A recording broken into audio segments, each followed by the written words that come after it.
Edge, overflowing with tension, where one mistake can ruin a year's work. Go no further. It's the Luxembourg Grand Prix, live from the Nürburgring on ITV with Martin Brundle and Murray Walker. All is quiet and calm at the Nürburgring, but it is not going to be for very much longer. But let me just dispel one myth that may have been created in people's minds, that because Michael Schumacher is in pole position, he's going to walk this race. Let me remind you that at Monza this year, 2 weeks ago, he was in pole position for the first time this season, with Jacques Villeneuve alongside him in the Williams. They both blew it, and the two McLarens just drove through to take the lead. A brilliant start. It could happen again here. Although Michael Schumacher has been assiduously practicing his starts at Fiorano, which is the Ferrari test track at Maranello.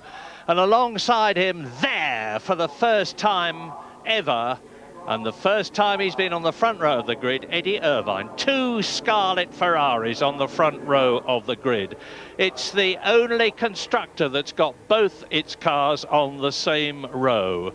And what better row could it be than the front row? Mika Häkkinen behind Michael Schumacher has got it all to do, and don't overlook him, Giancarlo Fisichella. He has got the Benetton to his satisfaction for the first time since the British Grand Prix this year, and he is very quick in the dry, and it is dry. But we'll know very shortly when they get round that first corner, as hopefully they will, what may happen. Well, Michael seems very confident of getting off that start line, but I'm sure he'll be thinking about the last race in Monza, where he had an appalling start from pole position. Last year here, he had a poor start, and his young brother ran into him, as I know you heard earlier in the programme. So I think this will be the hurdle he has to clear. Then I think if he does get away, and I wouldn't be at all surprised to see Irvine getting to the first corner first if he does his normal start. But if Michael does get away, then I think he could run off and hide in the early stages of this race. The Goodyears seem very good around here. Although Michael's slightly slower than the McLarens in the warm-up, I think he was carrying an awful lot of fuel, a heavy fuel load. And fuel here is a key element. It's about 0.3 of a second per lap for every 10 kilos of fuel that you carry around with you. It's the highest penalty of the year to carry a high fuel load.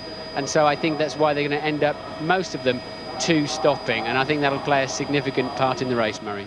I'll tell you this, Ferrari and Goodyear together have tested 13 different tyre compounds, and they settled only on Friday on which one they were going to have, and they settled for conditions which are exactly the same as they are here at the Nürburgring today. When they came here on Thursday and Friday, and it was hot and sunny, clear blue skies, blazing sunshine, they heaved a sigh of despair because they thought they had made the wrong decision. Now they at least know that they've made exactly the right decision. Have Bridgestone, who are on the McLarens and specially tailored for the McLarens, to the fury of some of the other teams, especially Benetton, similarly made the right decision. It's a fascinating situation.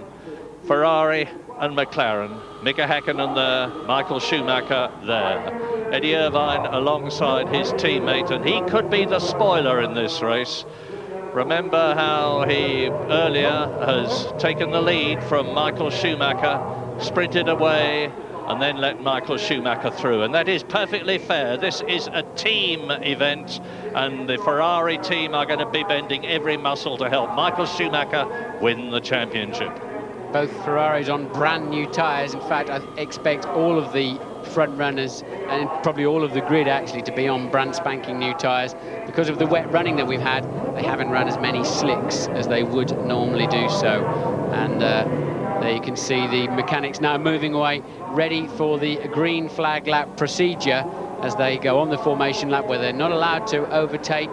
They have to hold position, and it's for them to go around, warm up the brakes, keep the tyre temperatures up, and look at the heat haze coming off. That's a combination of engine heat, tyre heat, everything, smoking the tyres away at the front of the grid as they head off down to that first corner. It's quite a long run down to the first corner, and it's very tight when you get there, and that's why we've often seen coming togethers here. It's an S-bend, in fact, a right and a left. And there's a bit of gradient here at the Nürburgring. It is 2.8 miles to the lap. Eddie Irvine leading Mika Häkkinen. There's Fisichella behind him as Michael Schumacher sprints away. He'll slow up, of course, because the last thing he wants is to be sitting on the start line while everybody's forming up slowly behind him, and he's in danger of burning his clutch out. So they drop down to the lowest part of the course, which is the Dunlop curve there, which is a double right-hander, 70 miles an hour. They sprint up towards turn 8 that they are at now, and then turn 9, which follows it. Starting to climb all the time up towards the bit curve. They're doing about 175 miles an hour as they leave and come up to the bit curve, which they're approaching now. And then there is the Vidal chicane, which is where Michael Schumacher sensationally in the Benetton passed John Alesi in the Ferrari to win here the European Grand Prix. Yeah, so what I used to do on these laps is hold my left foot on the brake to try and generate at least something like 400 degrees in the brake discs and pads to give you some stopping power into the first corner. And I think most of the drivers do the same thing. And also, if you can get some heat into those brakes, it also transmits then into the wheel rim and hopefully keeps the front tyres up and nipple the front tyre pressures too. Gives you a better chance to stop into that first corner. Who better than you to give us a up-to-the-minute report, Martin? You've been round in the two-seater Formula One McLaren today. Very quickly, what was it like? Well, it's only an hour ago, actually, but it was quite wet. I'm amazed how quickly the track has dried. And the track looks absolutely bone dry, but what we call a little green. The rain overnight tends to wash away the rubber that these cars put down over the weekend, and the tyres grain and go off just that little bit more easily then. Well, now the tension is rising. Bottom right-hand corner of your screen, Schumacher. Then Eddie Irvine, Fisichella and Häkkinen. You can see the tail-end men of Esteban Tuero in the Minardi, Rosset in the Tyrrell, forming up. The medical car behind them. Watch the lights, usual procedure. 5 on, then all off, and they go. Go, go, go! Lovely start by Schumacher. Good start by Eddie Irvine. Mika Häkkinen looks away as though he's getting into third position. David Coulthard attacking on the left. Eddie Irvine takes the lead. Irvine leads. Wonderful start. Are they going to get through the first S-bend safely together? Yes! Although there's a Williams slowing up badly there. It's Irvine leading Schumacher, then the two McLarens. Everybody through. It's a clear run. Now, is this the start of a McLaren strategy? Well, I think what Häkkinen has to do is stay right behind Michael Schumacher, because clearly Irvine's going to want to let Schumacher pass very quickly, and Häkkinen wants to be there to try to pick up the pieces and be an opportunist. I expected Irvine was going to get away well. I think he seems to hold on to the revs a bit longer. They got it. Two Ferraris left the line identically, but somehow Irvine manages to build up speed more quickly. But at the moment, the field are running very well. Coulthard up into fourth place. He passed the Benetton off the line. So two Ferraris and two McLarens, as you can clearly see. Two Benettons just behind that. Excellent start by David Coulthard. Yes, he's up from 5th, past Fisichella in the Benetton to 4th position as Eddie Irvine leads into the chicane at the end of lap 1 out of 67. And Schumacher goes through. This is the arrangement. Schumacher goes through. Now Eddie Irvine will do his best to hold Mika Häkkinen up. Yes, that's the point I was talking about. That's why Häkkinen had to be right there under the gearbox of Schumacher to stop that happening. He didn't, he wasn't able to, and unless he can get a run into that first corner, now the opportunity has passed. And it's behind them in 4th position, David Coulthard. 5th is Fisichella, then his teammate Alexander Wurz in the Benetton. 7th is Frentzen, 8th is Ralf Schumacher in the yellow Jordan, ahead of Damon Hill, who is 10th. We ride with Mika Häkkinen. My goodness, he's got an uphill climb now, because first of all he's got to get past Eddie Irvine, who will be very, very carefully controlling his speed in an effort to let Michael Schumacher build up a lead and hold up Mika Häkkinen. All's fair in love and war, and this is revolution as Esteban Tuero in the Minardi comes into the pits at the end of his first lap. And remember what a good job Irvine did in holding up the McLarens back at the French Grand Prix in Manicourt, and now they've really got a problem on their hands. Coulthard got the Benettons chasing away at his heels, but now Mika Häkkinen's got to steer at the back. of the Ferrari, and it'll be so easy for Irvine just to take it a little bit steady and let Schumacher wander off into the distance. Which is exactly what it looks as though is happening now, coming up to the end of lap 2 now. Schumacher was just 0.2 of a second ahead of Eddie Irvine at the end of the first lap. It's going to be much greater than that, but the important thing is now, with Michael Schumacher having obviously made the fastest flying lap and the fastest standing lap, he's increased his lead to 1.3 seconds. Ferrari, McLaren, Benetton, and then behind Wurtz, the leading Williams, Heinz-Harald Frentzen. Behind Frentzen is Ralf Schumacher still, and remember, Michael Schumacher is on his home turf now. He lives not very far away from here. He knows the Nürburgring like the back of his hand. He's driven it in Formula Ford, he's driven it in Formula 3, and of course he's driven it many times in Formula 1, and indeed he's won this race, the European Grand Prix then in 1995. Mika Häkkinen not making any impression on Eddie Irvine. No, Michael Schumacher 1.1 seconds quicker than Irvine on that first flying lap, and then Irvine 0.4 quicker than the two McLarens. So at the moment the Ferraris have it easily. Yep, and Eddie Irvine has been the perfect teammate to Michael Schumacher all this season. He is being so again here. But Ferrari are using the short chassis car here for the last few races. They've been using a specially built long chassis car following the McLaren example, which went well at the appropriate races, but they felt the short chassis car would go better here, and my goodness, it is doing well. They're getting quite struck out already. Now Schumacher is 2.8 seconds ahead of his championship rival Mika Häkkinen. Damon Hill, you see down there in 10th position.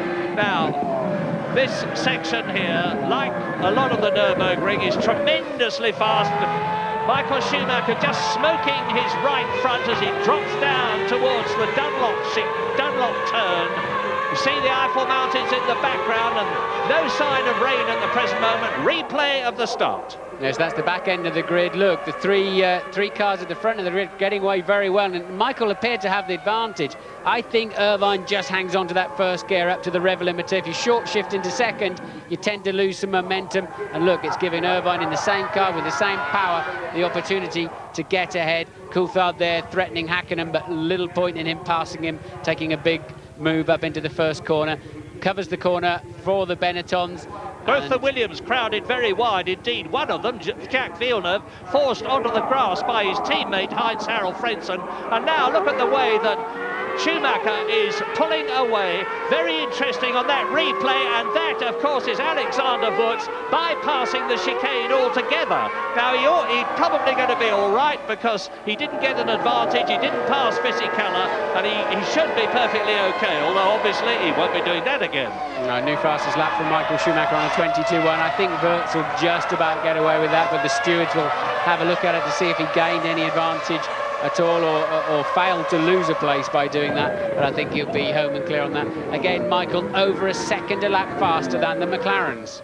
Lap 5 now out of 67, and the last thing I would accuse Michael Schumacher of doing after his pole position here is sandbagging, but he does look as though he's got something in reserve. They've got a new front wing on this car. It's going better and better all the time.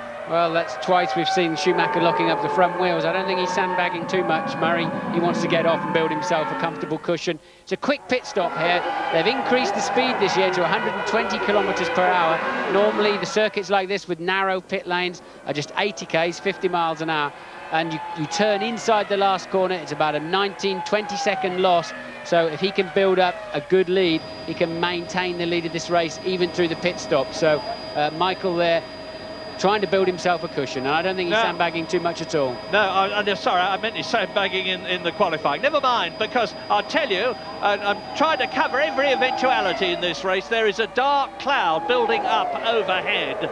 Now, we had rain at 11:40 this morning. The race started at 2 o'clock local time. we had rain which thoroughly wetted the circuit, but it dried out. Now that rain here is like Spa. It comes totally unexpectedly, very quickly indeed, and it could happen here. Fisichella in 5th position is starting to close on David Coulthard's McLaren ahead of him. There are the 2 McLarens. In the background you saw the Benetton.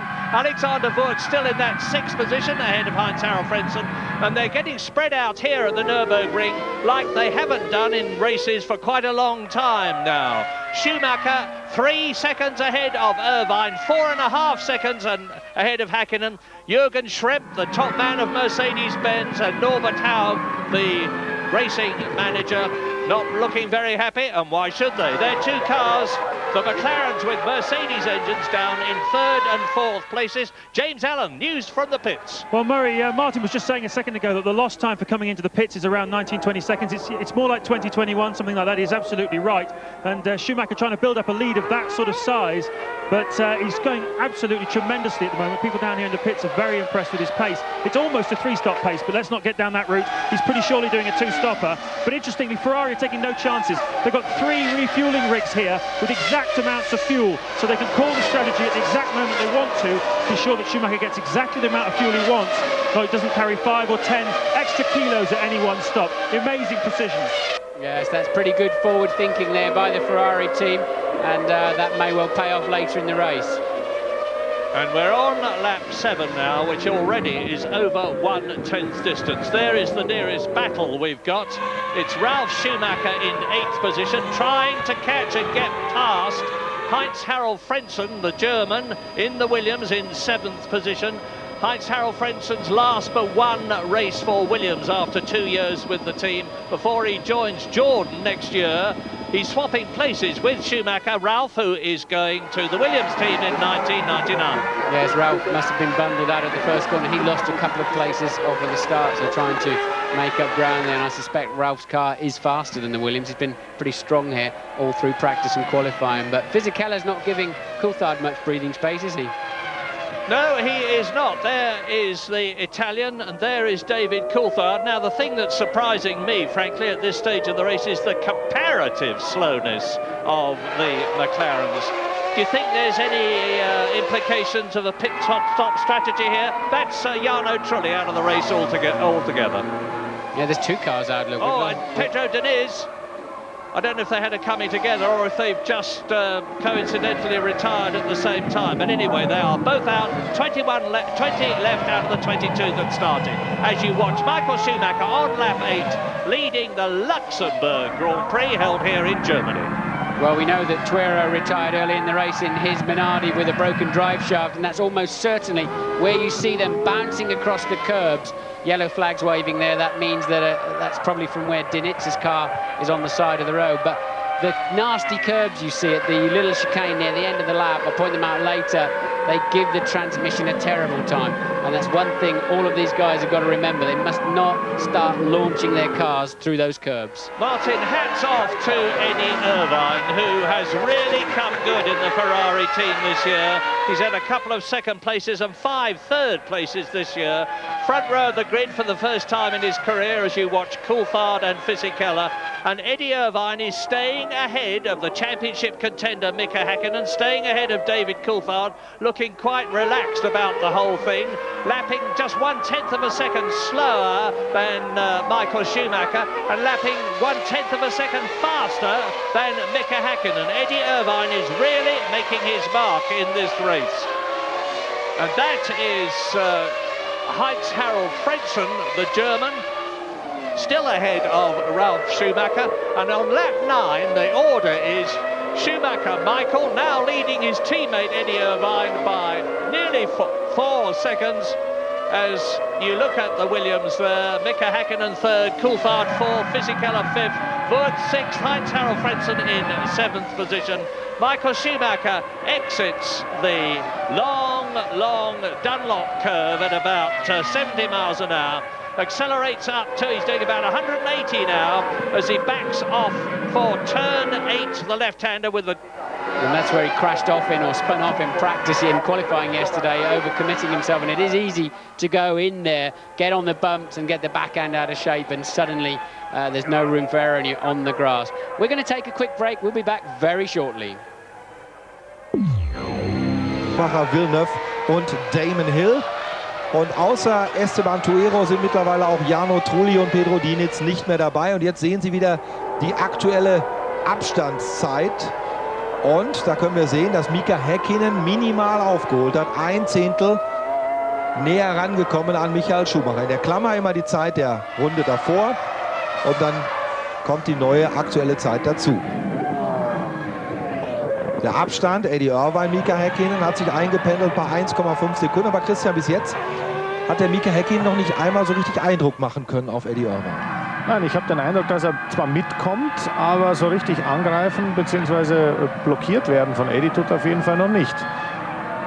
Besteht die Möglichkeit, ich meine, die Möglichkeit besteht immer, aber kannst du dir vorstellen, dass die McLaren vielleicht doch wieder erwarten? Im letzten Jahr haben ja alle zweimal stoppen wollen oder halt zweimal gestoppt, dass die McLaren vielleicht auf eine Einstopp-Strategie setzen, während die Ferrari wieder zweimal reingeht? Gut, das kann schon sein. Es wäre aber speziell bei den Witterungsverhältnissen hier sehr, sehr riskant, denn ein Schauer kommt hier schnell am Nürburgring und dann ist es halt gut, wenn man mit wenig Sprit unterwegs war, denn dann kann man den Reifenwechsel doch zum richtigen Zeitpunkt machen. Ja, aber Häkkinen kommt jetzt wirklich gut. Also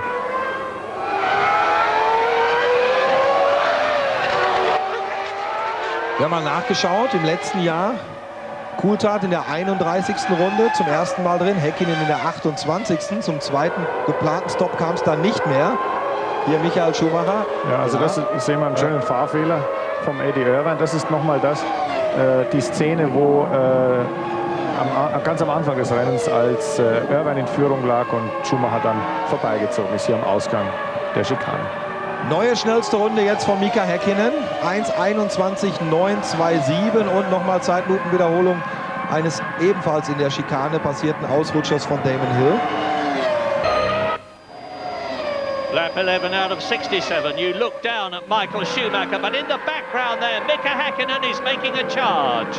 Mika Häkkinen leading the World Championship with Michael Schumacher. He's putting the pressure now on Eddie Irvine. He's just made the fastest lap of the race, Mika Häkkinen that is, and they've pulled away from David Coulthard. 4 seconds is the gap. Fisichella is 5th, right behind Coulthard. Yes, and with Häkkinen putting a spurt on that's given Irvine a hurry up, and they're actually very marginally closing in on Schumacher's lead. So Häkkinen now obviously feeling comfortable with the car. He's got the balance as he wants, and you can see homing in on Irvine into all of the braking areas. The only thing that happened while you're away is Damon Hill bumped across one of the chicanes. No significant problem, and he's still in 10th position. Eddie Irvine resisting that pressure. I can't think of a better man to resist pressure. He's on his 80th Grand Prix. Tremendously experienced campaigner up through Formula Ford. He won the Formula Ford Championship at Brands Hatch years ago, then into Formula 3 and then into Japan in F3000, where he got a lot of very rough and tough experience, and it's paying off now. Yes, it is. Häkkinen lost out a little bit. He got a bit out of shape, I think, earlier on in this lap, but he needs to be careful he doesn't overcook those tyres in his pursuit of Irvine. He's just about close enough to be in the turbulent air coming off the back of Irvine's car, but he has to treat the back of that Ferrari as if it's a mule. And Irvine getting well out of shape.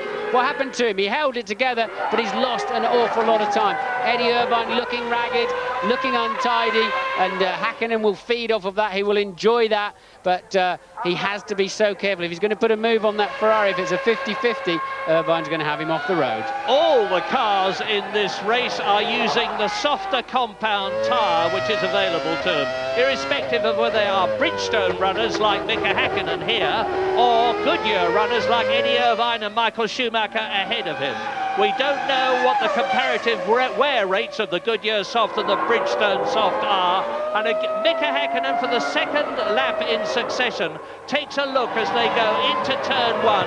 Eddie Irvine will see him in his mirrors, of course, but Häkkinen now is saying all the time, I want past, and Eddie Irvine, unsurprisingly, is saying, well, you're not going to get there. And now Michael Schumacher is 6 seconds up the road. Look to the left of your screen and you'll see Michael Schumacher going up the hill towards turn 8 as, again, Irvine locks up. Yes, the pair of them lost over a second on that lap as Irvine made that mistake and Häkkinen had to allow for it.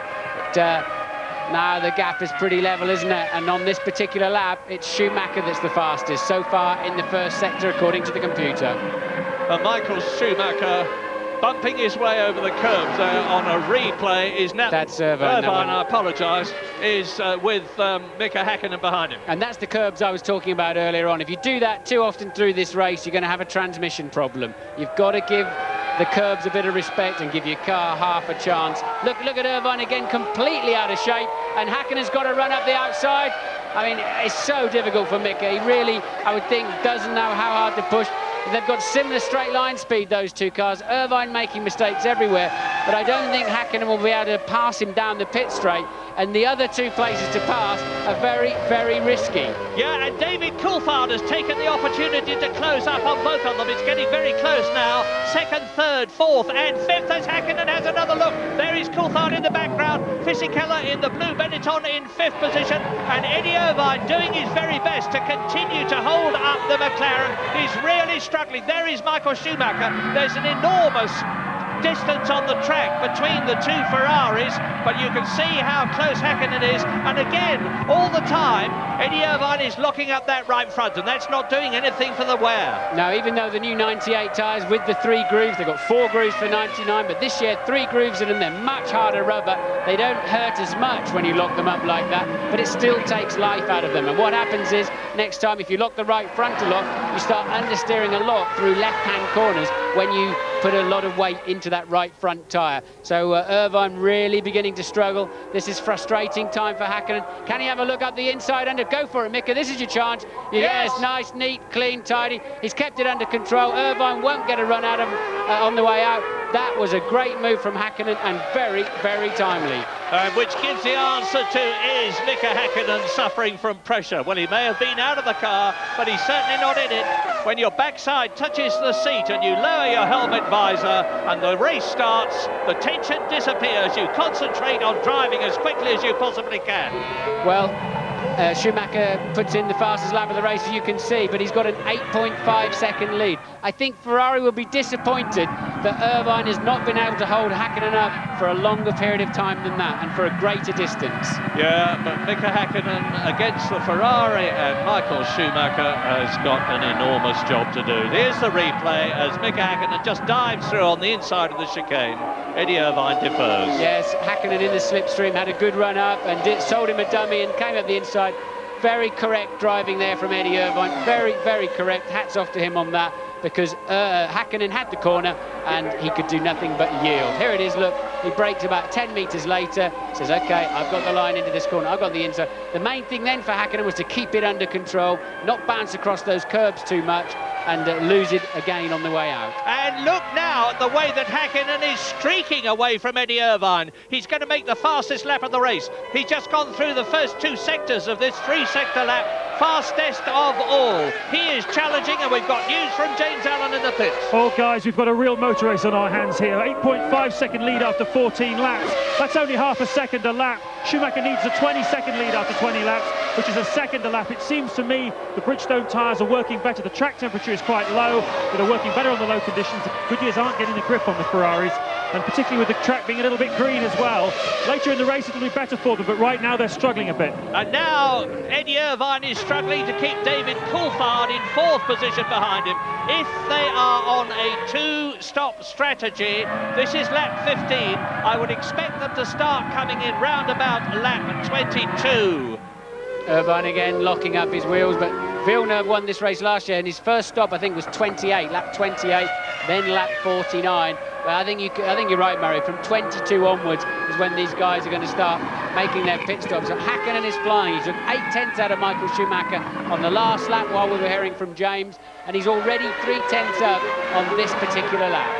So will his tyres stand it as you look at the battle for third position? The red Ferrari of Eddie Irvine, the silver McLaren of David Coulthard, and the blue Benetton of Giancarlo Fisichella. Third, fourth, fifth into the chicane to complete their 15th lap.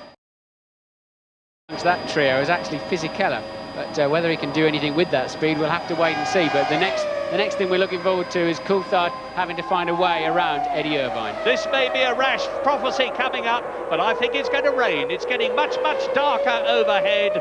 The blue skies have disappeared to be replaced by grey skies, and now it's grey cloud building up. And at the Nürburgring, rain can come very quickly indeed. Here is Alexander Wurz, 6th position. He's closing on Fisichella, Coulthard and Irvine. Irvine is holding everybody behind him up, you see. Coulthard is with him. Fisichella is with Coulthard, and Wurz in 6th position is catching all three of them. Heinz-Harald Frentzen is still in 7th position. 8th is Ralf Schumacher. 9th is Villeneuve, who's having a very poor race. 10th is Damon Hill in the Jordan. Then there's a Lacey, Herbert, Barrichello, Panis Verstappen, Salo and Takagi. Nakano is right down in 18th place. Rosset is 19th. Tuero is out of the race. Trulli is out of the race. Pedro Diniz is out of the race. 3 retirements on this, the 17th lap. And again, Mika Hakkinen is going faster. He's gone through the first sector, fastest of all. Here are Heinz-Harald Frentzen and Ralf Schumacher battling still, as they have been doing for virtually the whole race, for 7th place. And you saw a forlorn-looking Eddie Jordan on the... Michael Schumacher getting very, very wide out of turn 2 there. A slightly forlorn-looking Eddie Jordan. Remember, Jordan's are just 1 point behind Benetton, who are 1 point behind Williams in the World Constructors' Championship. And at the moment, the Benettons have 2 cars in the top 6, and the Jordans are down there in 8th and 10th. There's only one chicane on this 2.8-mile circuit. It's nearly the end of the lap. Michael Schumacher himself designed it, and I tell you, he is absolute mustard through it. I told you that Mika Hakkinen had gone through the first 2 sectors fastest, and Michael Schumacher was much faster through the 3rd sector. This is Hakkinen. Now, look at him running wide at the chicane, right up onto the curb. Is it hurt his suspension? No, there's no harm done there. He's lost a couple of tenths, and he's obviously going just a little bit too deep into that braking area. You inch into them. I say you a metre at a time. You just go a little bit later, a little bit later. Mika has now found the limit, and it's cost him a little bit. But the lead at 8.3 seconds now. He lost 9/10 to Michael Schumacher on that lap with that mistake. So Mika knows he's got to brake a touch earlier next time round. Just to keep you right up to date, Pedro Diniz went out with an hydraulic problem, and they've had a lot of those. Salo's had the same sort of problem. Salo is still running in 16th position. Jarno Trulli had a transmission problem. Here is Mika Hakkinen, and he's done the fastest lap. He's recovered from that slide he had at the chicane. Eddie Irvine has still got Coulthard tucked up almost under his rear wing, as Coulthard has got Fisichella. That's Hakkinen's wife on the right. And Mansour Ogier, one of the bosses of the McLaren team, his wife Kathy on the left. And they're enjoying that little overtaking manoeuvre, and it was nicely done there from Mika Hakkinen earlier on in the race. Clearly Hakkinen had that big slide. As you saw at the following lap, he did a new fastest lap of the race on a 1:21.1. He's flying again now, the gap down to 8.1 seconds. But Michael Schumacher has definitely responded. Very different reaction from the 2 wives there. Mansour Ogier's wife looking really exultant about the whole thing.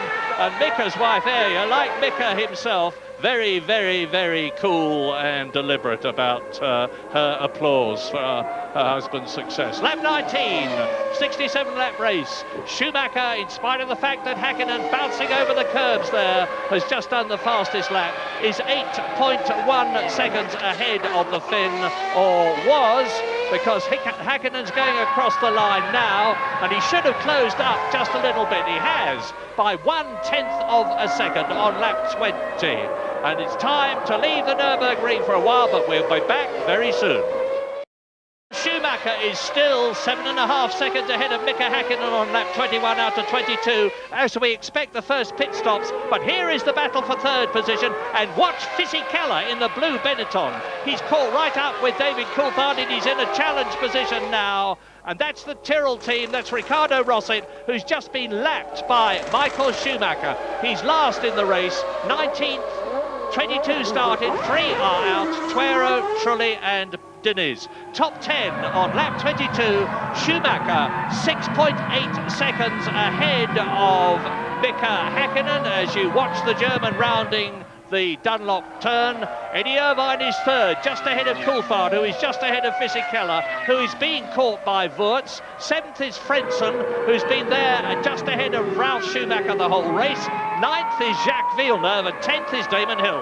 Well, it's down to 6.8 seconds, and Häkkinen's already half a second up on this lap. No wonder Michael Schumacher locked his brakes into the Dunlop chicane, Dunlop hairpin rather, because Häkkinen is on an absolute charge. And Schumacher will know all about it. It seems to me as if the Ferrari is working its tyres a little bit harder than expected.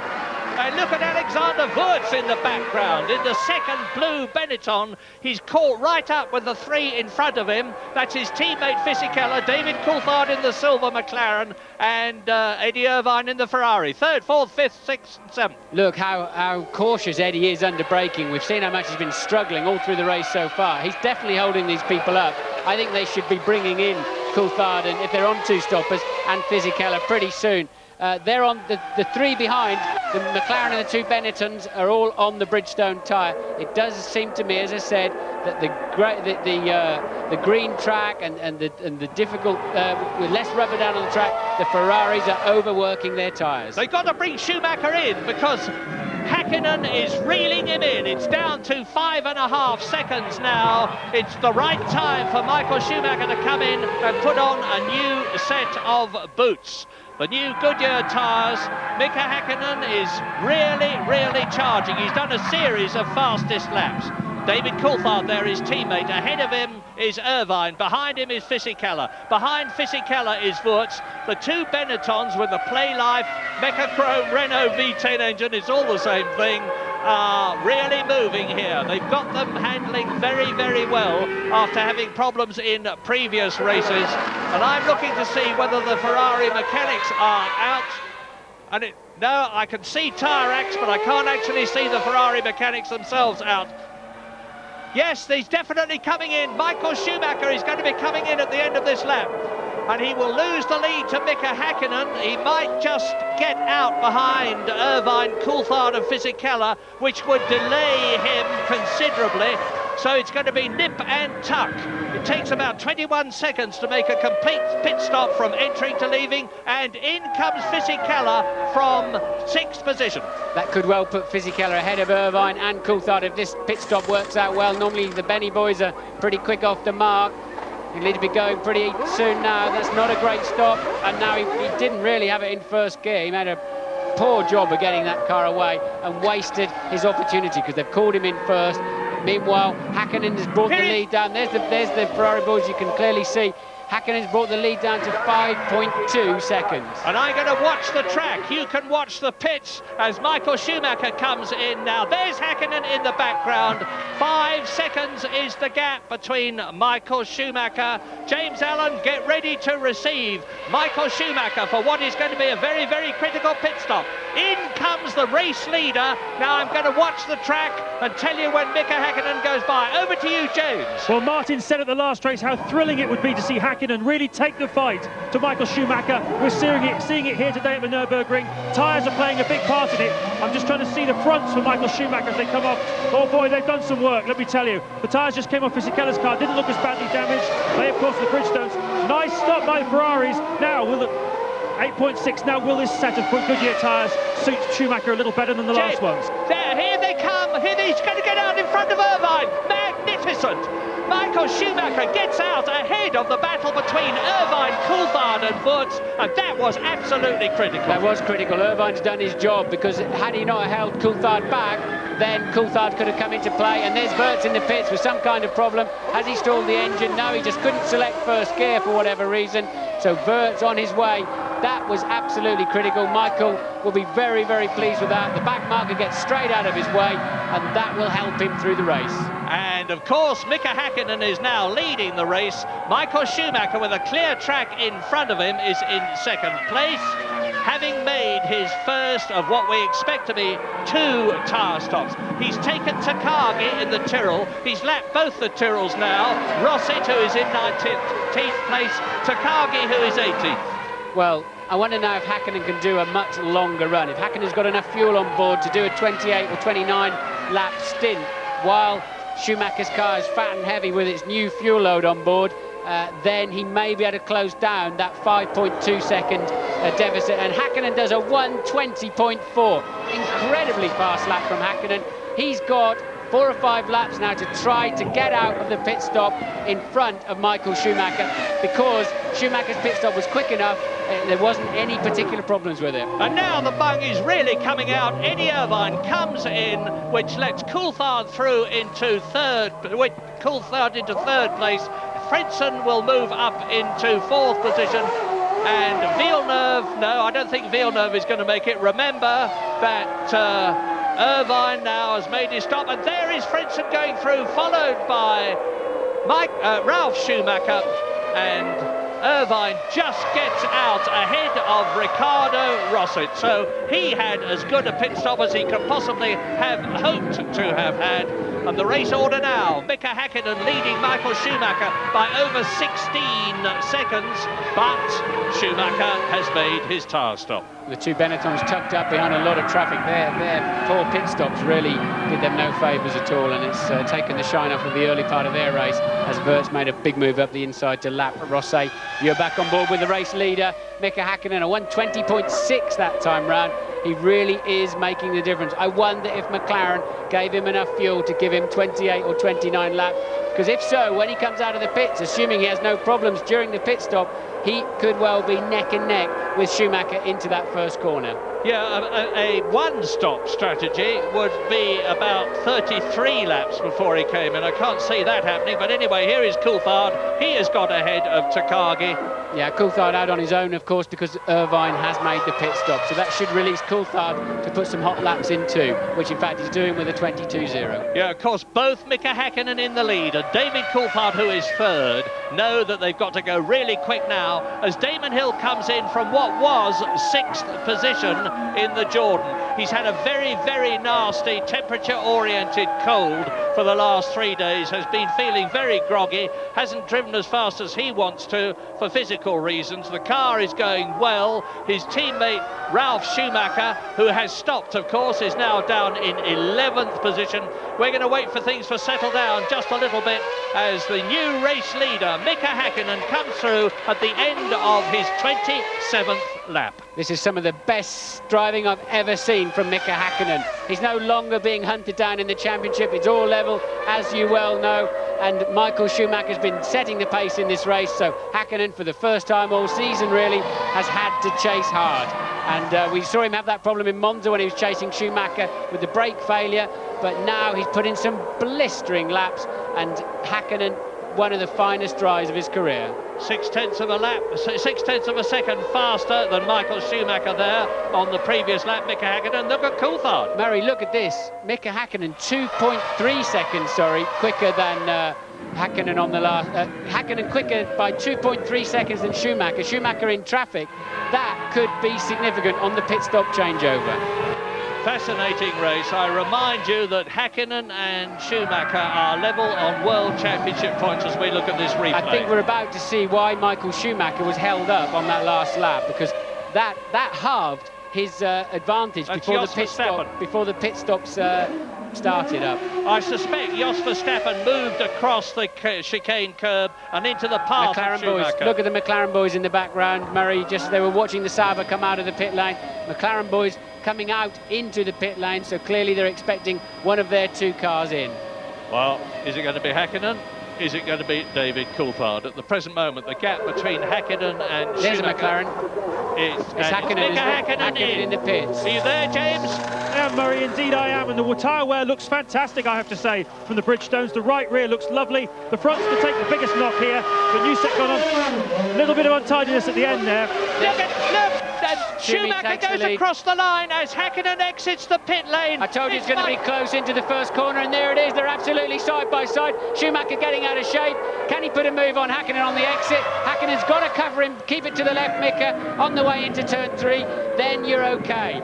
And they've got 2 cars in front of them are going to slow them up, and it looks as though Mika Hakkinen has put a successful move on Michael Schumacher, thanks to those blisteringly quick laps he put in after Michael Schumacher went in for his tyre stop. And Mika Hakkinen leads the race truly, properly now, leaving pit stop situations out of it. Mika Hakkinen leads the Luxembourg Grand Prix on lap 29 out of 67. Well, he was 5.2 seconds down before the pit stop started. He put in those fast laps. Then Schumacher lost 2.3 seconds in the traffic, and that's what happens. They go into the first corner side by side. Hakkinen makes it stick. Schumacher was surprised, lost the back end of the car. If that Tyrrell gets out of Hakkinen's way easily, there's a lovely piece of clear track ahead of him, and Mika is on his way. Yeah, he's coming up to the chicane. I don't think he's going to do it. Yes, he is, because luckily for him, the Tyrrell moves over and lets both of them through, Hakkinen and Michael Schumacher, as they complete their 29th lap. Yeah, it was a Minardi actually, but it doesn't really matter. He's out of the way, and now the 2 leaders are line astern, and Hakkinen's car looks the faster, looks more secure at the back end. Michael really struggling with the rear tyres on his car, in my view. He looks like he's having to fight the car on the way into all of the corners. Coulthard in from 3rd. Meantime, Jacques Villeneuve has moved up to 4th place ahead of Eddie Irvine. Villeneuve has not made a stop. He's the only man in the top 6 who hasn't. McLaren getting the business done in the pits today. Now, does this get him out in front of Irvine? Yes, it does. So now Coulthard consolidates his 3rd position. He can now get on the gas and get after Michael Schumacher. Great strategy, great pit work by the McLaren team for both Hakkinen and Coulthard. Lap 30, here is the situation. Mika Hakkinen leads Michael Schumacher, well, by the distance that you can see. Eddie Irvine is down in 5th position. Ahead of him, Coulthard is 3rd. Villeneuve, who's got to stop, is in 4th position. 6th is Heinz-Harald Frentzen, who has stopped. Fisichella has stopped, he's 7th. Wurz has stopped, he's 8th. Ralf Schumacher has stopped, he is 9th. In fact, everybody down to Rubens Barrichello, who is 13th, have now made their pit stops except for Villeneuve. That's right, Villeneuve running up there in 4th, but it's a false position, and I'm surprised his car's not running better in this race, actually. Williams seemed to have quite a good setup earlier on in the weekend, but they've really been dropped by Benetton, Ferrari and McLaren.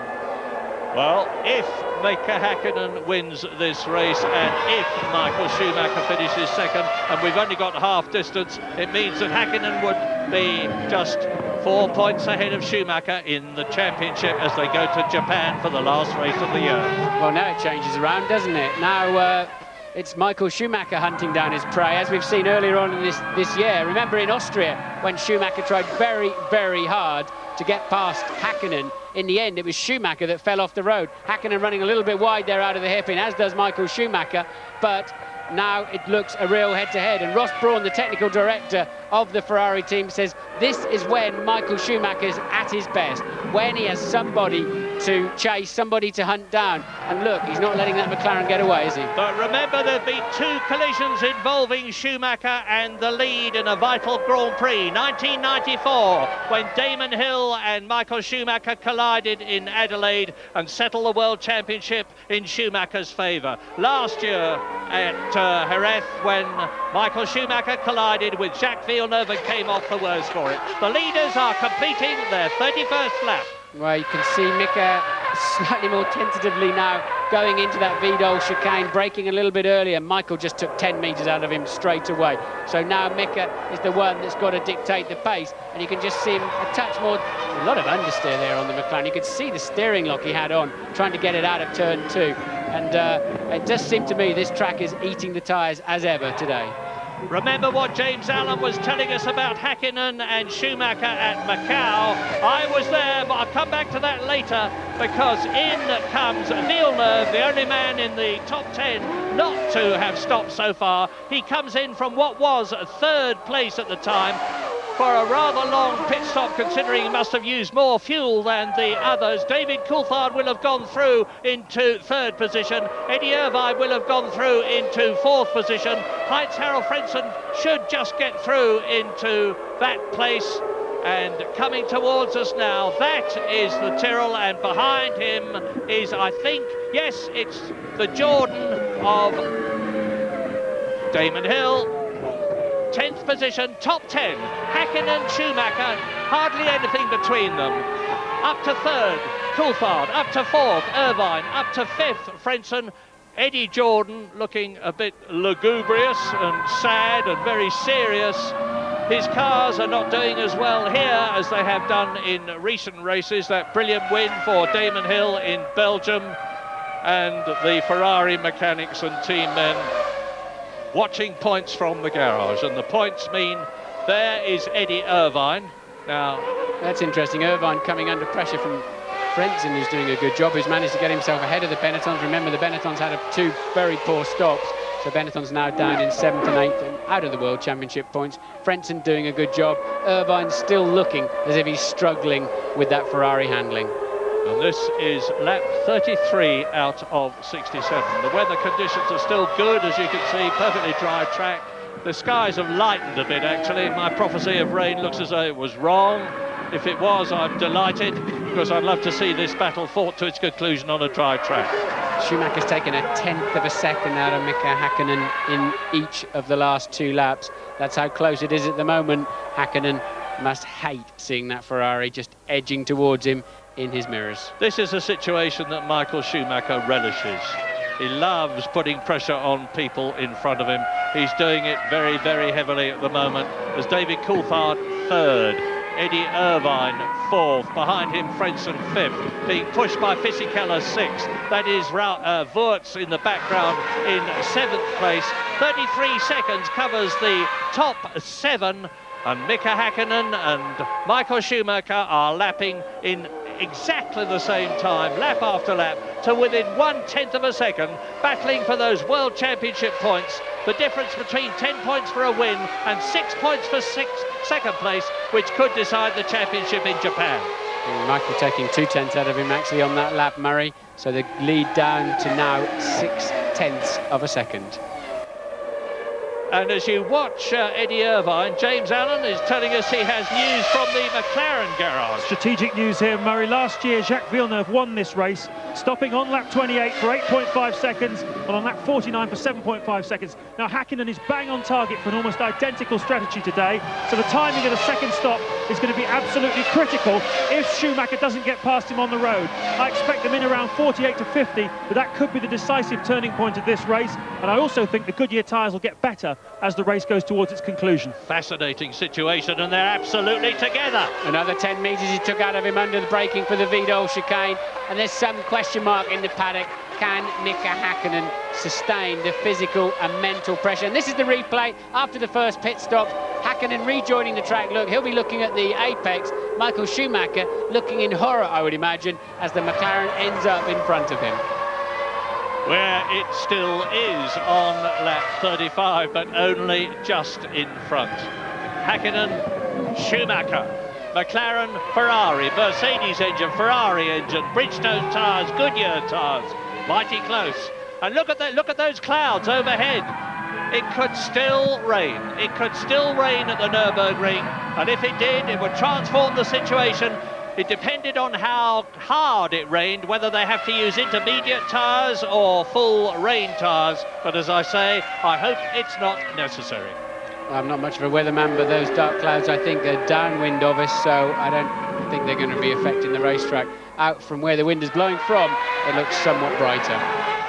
Race order, lap 35. Here are the leaders, Häkkinen, Schumacher. Coulthard is now 27 seconds behind them and 4 seconds ahead of Eddie Irvine in the second Ferrari, who is fourth. So it's McLaren, Ferrari, McLaren, Ferrari.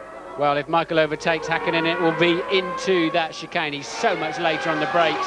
And now there's some traffic coming up, and Michael now is the one who needs to stay on the gearbox of Mika Häkkinen to make sure he can pick up any pieces if Häkkinen has his momentum disturbed by the back markers. And this is Irvine. Murray still, he seems to have had people queued up behind him all afternoon, doesn't he? Yeah, he's got Frentzen behind him now in fifth position.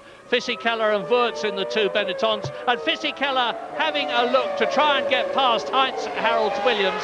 And as a matter of interest, the man that Mika Häkkinen is bearing down onto lap is Rubens Barrichello in the Stewart, who is lapping in about 1.4 seconds slower, as out goes the board to the Williams, and Fisichella's going to go through. No, he's not. Heinz-Harald Frentzen closes the door. Somewhere else, my friend, but not here. Meantime, Eddie Irvine is still keeping them back. Frentzen, Fisichella, Wurz. Eddie Irvine in the Ferrari, fourth position, lap 36. No change at the front in terms of Schumacher closing up on Häkkinen. When we last saw them, they were virtually together, just a few tenths of a second between them. And it's lap 36. Jean Todt, the Ferrari top man, impassively watches his timing monitors. Alongside him is Ross Brawn, and Häkkinen goes through and takes Rubens Barrichello. The Dorint Hotel on the left, and Schumacher's done the same thing. Now here they come. Turn 1 and 2 coming up, the right and left. Very tight in there, amazingly tight as you turn into the first right-hander. That puts you out very wide on the curb on the exit, but it's a legitimate place to be. And then you absolutely stream into turn 3, carrying a huge amount of speed, and try to then get the car over to the right. Michael Schumacher's braking very hard in 4 there, locking up his front tyre, and Häkkinen, I think, would have had a tenth out of him there. Michael really having to do everything on the brake pedal. I don't think he's as fast around the corners. And apologies to Rubens Barrichello. Esteban Tuero in the Minardi has crept back into the race somehow. It was him that was being lapped. He's 10 laps down as the battle for 3rd, 4th, 5th, 6th continues to rage and continues to be led by Eddie Irvine, with, in the background, Ralf Schumacher in the yellow Jordan closing on them. It's the same story that we've had all race. Here are the leaders, Häkkinen and Schumacher, lap 37, 30 to go. But it's the same story with Eddie Irvine. He's going just slow enough to hold people up, but just quick enough for them not to be able to get past him. And as a result of that, Ralf Schumacher, who was at the back of the tail of 4 cars, has closed right up with Alexander Wurz's Benetton. If any of those 4 make a mistake, there's going to be a change. And if Häkkinen makes them... and there's the battle. That's Fisichella trying to take Frentzen. Yeah, Frentzen got out of shape in turn 9, and Fisichella trying to make something of it. Frentzen just somehow hanging on, tippy-toeing around the outside. Now he's got to cover the inside line, make Fisichella go the long way around. Be amazed if he can get round there. Should be easy for Frentzen to defend it. Now he's got to come back in right again, otherwise Fizzy will have him into Coca-Cola. Game over. Oh, well done, Fisichella. He had to get out off the throttle there because Frentzen decided he was coming in whatever. Now Frentzen's got his hands full. Can he block? Can he get the racing line into the first corner? Fisichella's, it's so difficult to break up the inside here because it's so dirty, but he looks like he's got it. And Wurz, of course, has been complicating Frentzen's life, and he's going to try and go around the outside, and we know he can do that because he's done it to Frentzen before in Brazil. But this time he's having a go at the inside. Meantime, Fisichella has moved up into 5th position, and I predict he's going to pull away from the Williams. Well, Fisichella was very patient there. He got Frentzen offline about 5 corners earlier and just kept playing him, just kept making Frentzen have to drive defensively, and then sooner or later he was going to end up on the right line in the right place. Very nicely done there from young Fisichella. And out goes Ricardo Rosset. He's been into the gravel trap several times in practice and qualifying, and he's out of the race now, and that is the 4th retirement. And you saw the 2 leaders heading in there, and the one thing they'll be worried about, whenever you see a car with smoke pouring out of the back, you're almost certain there'll be oil at least, and probably water as well on the racetrack. And we hope that the leaders got through that first chicane without any problems. We're going to take a quick break. We'll be back very, very shortly. Breit zu machen. Wir haben ja gerade von den beiden auch schon ein tolles Duell gesehen in Sao Paulo, als der Alex Wurz im 2. Saisonrennen Ausgangsstart und Ziel in der Linkskurve als Harald Frentzen klassisch ausgebremst hat. Ja, was wir jetzt gesehen haben, sind beide auf der Ideallinie geblieben. Ah, und da hat sich der Fisichella verbremst. Vielleicht war da doch Öl von dem Motorschaden. Jetzt ist Wurz an Fisichella vorbei. Und vorn identische Zeiten von Michael Schumacher und Mika Häkkinen. 0,8 Sekunden der Abstand. Also auch das werden wir Ihnen sicherlich gleich wieder zeigen. Aber ganz klar im Moment ist das hier der spannende Dreikampf. Eben weil es halt ein Dreikampf ist und nicht nur ein Zweikampf. Und weil halt hier wirklich Positionswechsel zu sehen sind. Während hier vorn, und da haben wir wieder das Führungsduo, das Bild unverändert ist seit jetzt schon fast 10 Runden. Mika Häkkinen vor Michael Schumacher. Ja, da sieht man ganz klar, Mika Häkkinen hat gesehen, da ist Öl auf der Ideallinie, bremst die erste Schikane innen an. Kommt nochmal der Motorplatzer von Ricardo Rosset. Ja, der ist direkt auf der Ideallinie beim Anbremsen. Ja, da kann er wenig machen, er kann auch nicht nirgendwo anders hinfahren. Ah, hier sieht man, wie die Autos ins Trudeln geraten da durch das Öl. Das ist Tuero. Der Ärmste, der ohnehin schon reichlich Rückstand hat, jetzt auch noch durchs Kiesbett. Aber immerhin, er fährt noch. Ja, solche Dinge, ob jetzt da Öl auf der Strecke ist, die kann man nicht immer sehen, aber man kann sie mitgeteilt bekommen. Also wenn Mika Häkkinen in Funkkontakt mit seiner Box ist, bin ich mir ziemlich sicher, man hat ihm gesagt, Achtung, da war gerade ein Motorschaden beim Anbremsen auf die erste Schikane. Und er ist eben fit genug und gut genug, das auch umzusetzen. Und wenn die Jungs an der Strecke schnell genug sind, dann zeigen sie natürlich auch noch zusätzlich eine Warnflagge. Aber bis jetzt haben wir da keine gesehen. Schauen wir jetzt mal.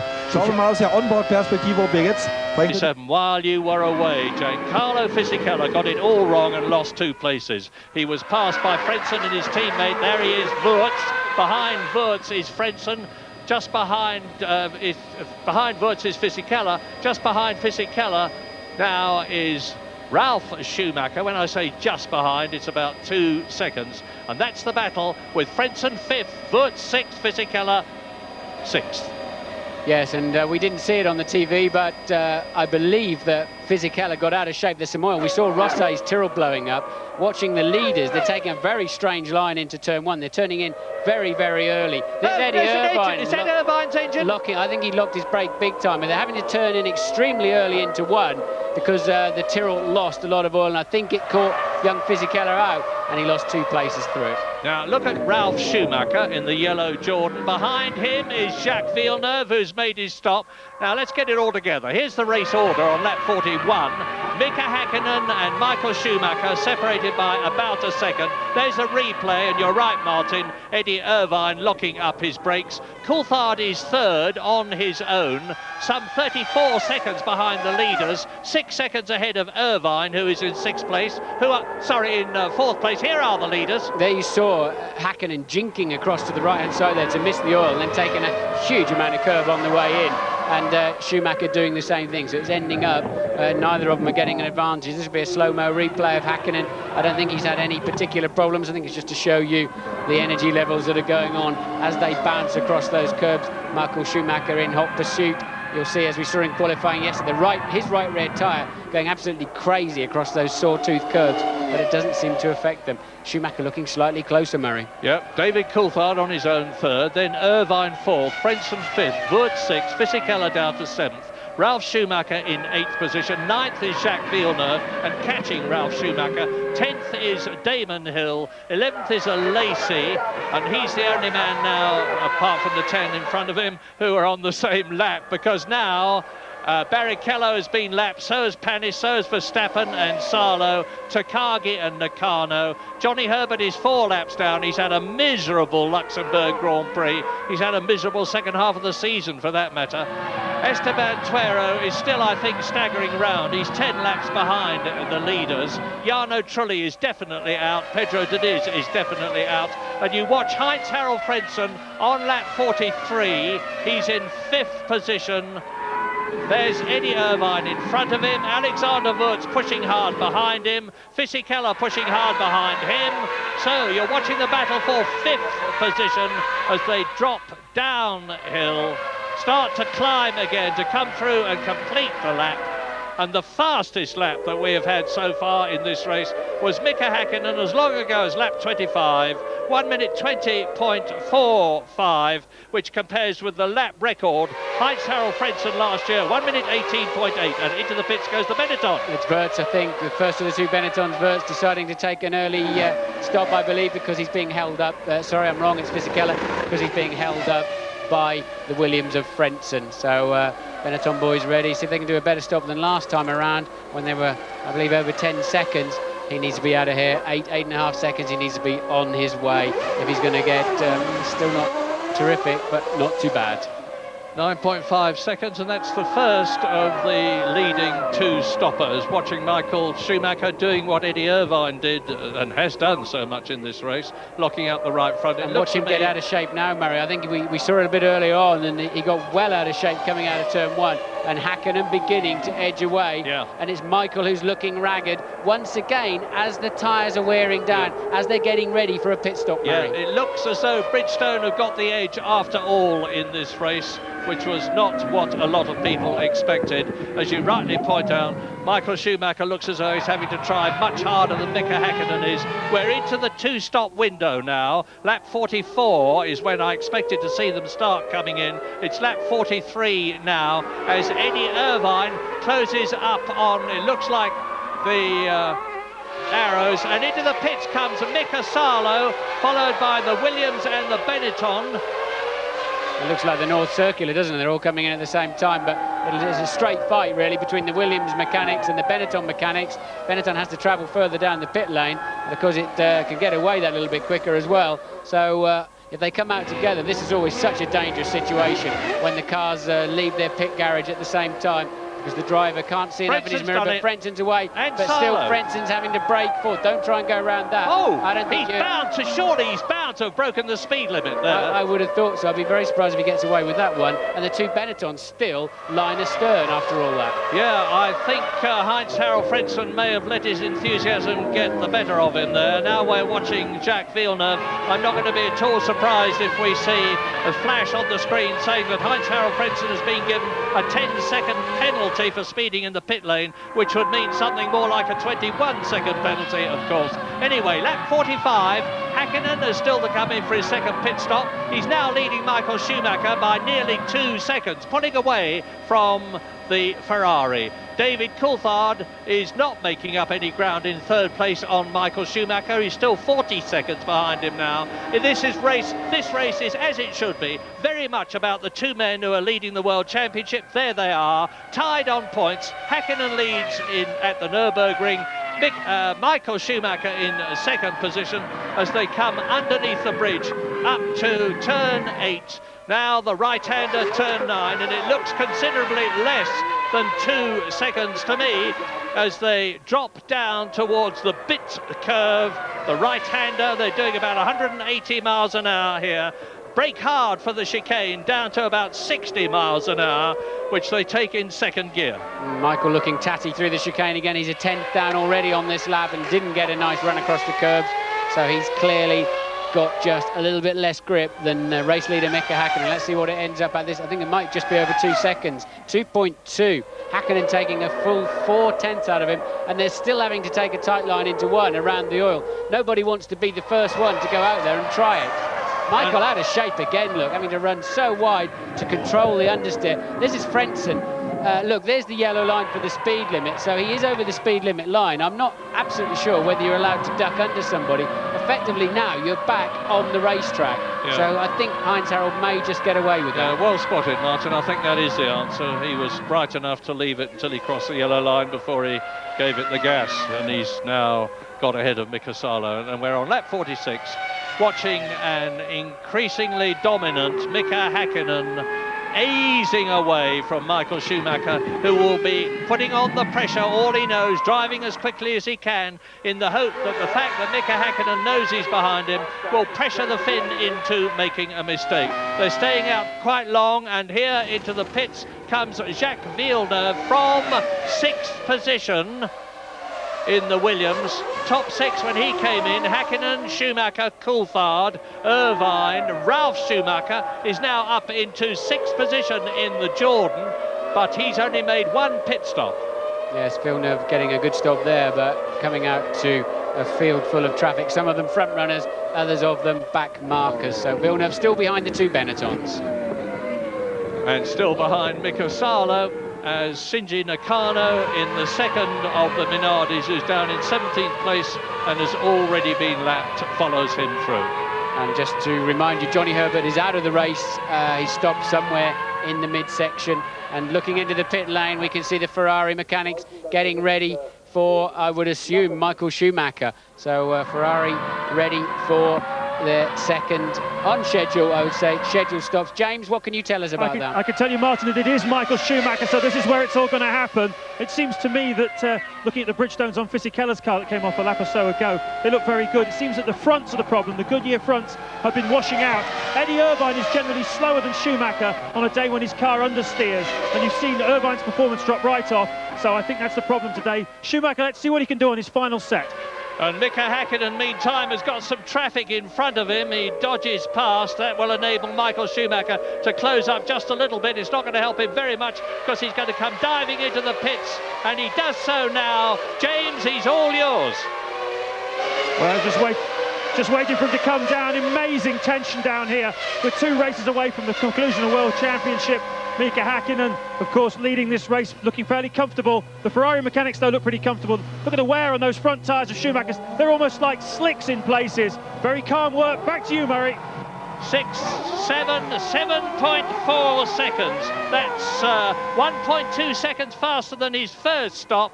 Now, Mika Häkkinen will be trying further to increase his lead with the knowledge that Michael Schumacher is on new rubber, which will enable him to go faster, and Michael Schumacher will be really forcing the pace now. He's got to try and close up to Häkkinen so that he can take the lead when Häkkinen comes in. Yes, this is where Michael's so strong on the outlap. He's got a clear track too, and he's so good at getting up to speed.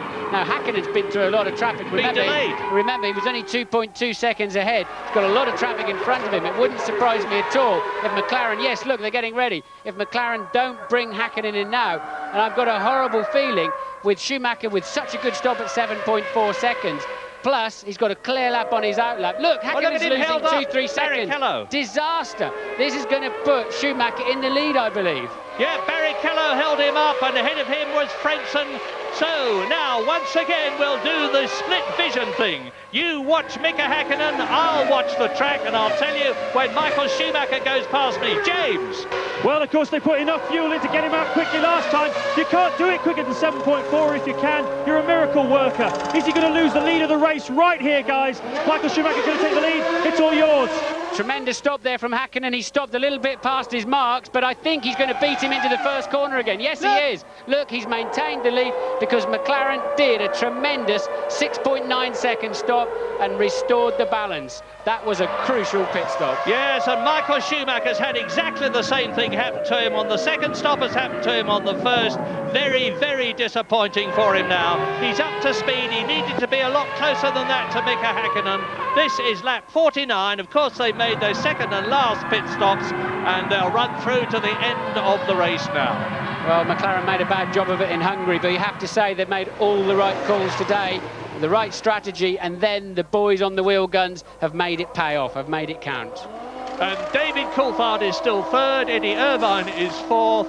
Ralf Schumacher, you see, in the pits. Now, that may enable Damon Hill to move up into fifth position because he was in sixth place. The Jordans have come together at the end of the race. There's Damon Hill going through ahead of his teammate as Schumacher gets through ahead of Frentzen, and Lacey leaves the pits. Now, it's all been happening here. We've got news from Louise Goodman, who's with Johnny Herbert. Yeah, Johnny and I are watching all these pit stops going on. Unfortunately, he's not taking part in them. Johnny, we seem to be having these mid-race chats all too frequently. What was the problem today? Well, I think it was probably someone spoke to me about meeting you later, so that was probably something that probably, again, sort of struck back. It was a normal thing. Be serious. I think I am. No, at the moment, it was a big shame because it was going very well, a bit difficult in the beginning, I had a lot of understeer, but then I changed my style a bit and got it better in the second set. I started to catch Jean back up again, and it was just it was just going to get quite exciting for us to have a little race, but it never quite had that, and then we have an engine problem quite suddenly. Bad luck. Okay. Well, the Ferrari mechanics waiting to take Eddie Irvine in from 4th position, and here he is. Meantime, Michael Schumacher has closed the gap a bit on Mika Häkkinen. He's got it down to under 3 seconds. James, are you there? I think James is there, but you saw Eddie Irvine really struggling to slow that car down. It's like a brick weave for a pit lane where you pull in to have your tyres changed. Ridiculous compound to put down. And oh, look at Irvine this. well out of shape. Sorry to interrupt you, but the Jordan goes through ahead of him. Ralf Schumacher goes through ahead of Eddie Irvine, which should have put the German up into 4th position. I think and Damon Hill. It is Damon Hill who's ahead of Irvine into 4th, but he's yet to stop. So Damon has got to have one more pit stop. So a little bit of a false position, but Damon certainly having a tidy race. Yeah, with lap 51 now, Häkkinen looks as though he's got things under control. He is over 3 seconds ahead of Michael Schumacher as we leave the Nürburgring. Join us again quickly. Damon Hill on the left leaves the pits after his 2nd stop and rejoins behind the Williams. We're on lap 53 now. Mika Häkkinen is stamping his authority on this race as you watch David Coulthard, who is in 3rd position. David Coulthard is catching Schumacher. Schumacher is now 5 seconds behind Häkkinen. Damon Hill was 4th and is now dropped down. Coulthard into the pits, which of course is going to move him down the pecking order compared with Michael Schumacher. Irvine in 5th position in the Ferrari, Ralf Schumacher in 6th place. This is a scheduled stop for Coulthard, and I think it could momentarily put Hill up another place, but Coulthard there quite easily out in 3rd place, but well out of touch with the 2 leaders. Over the yellow line, back up to race speed as he rejoins the track with a clear track behind him and a clear track in front of him. Here comes Michael Schumacher in the Ferrari, and he is now nearly 5 seconds behind Mika Häkkinen. Yes, the traffic has been falling all wrong for Michael Schumacher, getting held up badly through some higher speed corners, and that's enabled Häkkinen to pull out a 4.9 second lead. Häkkinen looks the more comfortable, and there's Ralf Schumacher going across the gravel trap. Don't know which corner. In fact, he's regained the racetrack, but he's got some kind of problem. Look, as he's touching the brake pedal, his right front is locking. That would suggest to me a left rear puncture. Yeah, it's just coming out of the S-bend at the beginning of the lap. Damon Hill passes him, and Ralf Schumacher's race looks as though it's run. There he is, you see, turning into turn 1, running over the curb, over the gravel, bypasses turn 2 altogether as the Williams goes through and takes him as Ralf Schumacher, in front of his countryman, rejoins the track. We're on lap 54 now, 67-lap race. That's David Coulthard, who has been in and made his 2nd stop. So everybody now, right down to Shinji Nakano, who is 16th, has made their 2nd and presumably their last stop.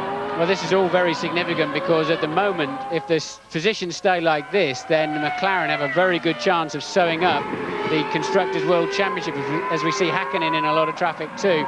But also Irvine chasing Coulthard for 3rd in the World Championship. Coulthard currently ahead of Irvine and scoring points well with only 1 race remaining. So at the moment, it's all heading McLaren's way, but of course there's still 14 laps remaining. Yes, McLaren leads with Häkkinen, McLaren 3rd with Coulthard, Ferrari 2nd with Schumacher, Ferrari 4th with Eddie Irvine.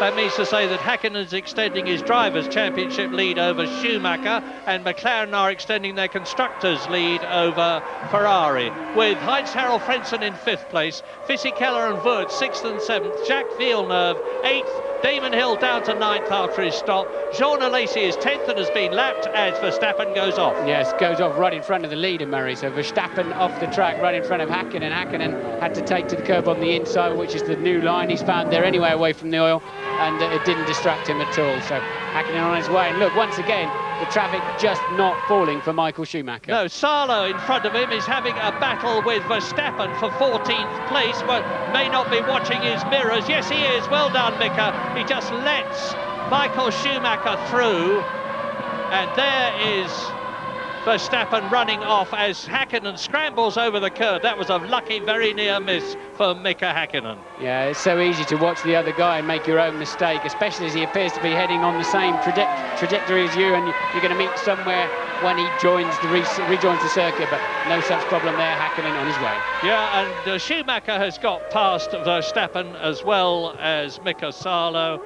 Now, he's still got another car between him. It looks like it is Jean Alesi's Sauber, and Jean Alesi is down in 7th place and has been lapped. Mika Häkkinen coming through to complete his 55th lap as Ralf Schumacher tours in on the left. We're riding with Michael Schumacher.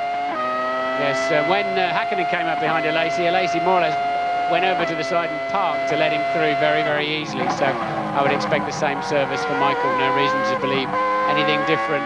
But Michael, it just looks slightly dispirited somewhere, doesn't it? It's 4.6 seconds to lead now. Another 3/10 as Ralf Schumacher tours in to retire. Race order lap 56 with 11 laps to go. Häkkinen 4.5 seconds ahead of the man you're watching, Michael Schumacher. David Coulthard 33 seconds behind Schumacher is third. Eddie Irvine is fourth. 5 seconds ahead of Fredson, who's got Fisichella 6th right behind him. Alexander Wurz 7th is 2.4 seconds behind Fisichella. Jacques Villeneuve is 8th in the Williams, 10 seconds behind Wurz. Damon Hill is 9th and John Alesi is in 10th position. And Ralf Schumacher now out of the race, and that makes 6 retirements. Well, the Luxembourg Grand Prix has not turned out so far as people expected it to. There's Alesi, look, getting right out of the way. It's very strange that, going to an enormous amount of trouble. Barrichello's the position behind him, he's a minute behind in fairness, but Alesi being extremely helpful.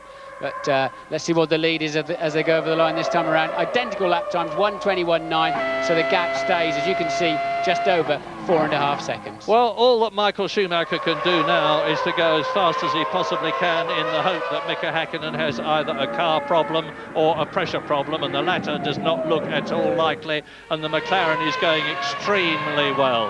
It's beginning to look like 10 points for Häkkinen, 6 points for Schumacher as we leave the Nürburgring.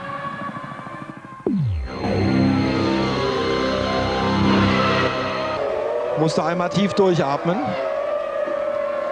Also Spannung pur bei der Formel 1, wie in der Politik. Da sah es ja nach den ersten Hochrechnungen auch nach einem roten Sieg aus, und dann wurde der Vorsprung immer kleiner, wenn man den letzten Hochrechnungen glaubt. Hier haben viele geglaubt, der rote Michael Schumacher sei im psychologischen Vorteil. Dann stand er auch noch auf Startplatz 1, führte am Anfang, und plötzlich nach den ersten Boxenstops Mika Häkkinen vorn, und er hat jetzt wieder seinen Vorsprung ausgebaut, 5,3 Sekunden. Jetzt war schön zu sehen, beide fahren wieder Ideallinie, das heißt, das Öl, was wir da vorhin hatten, ist weg.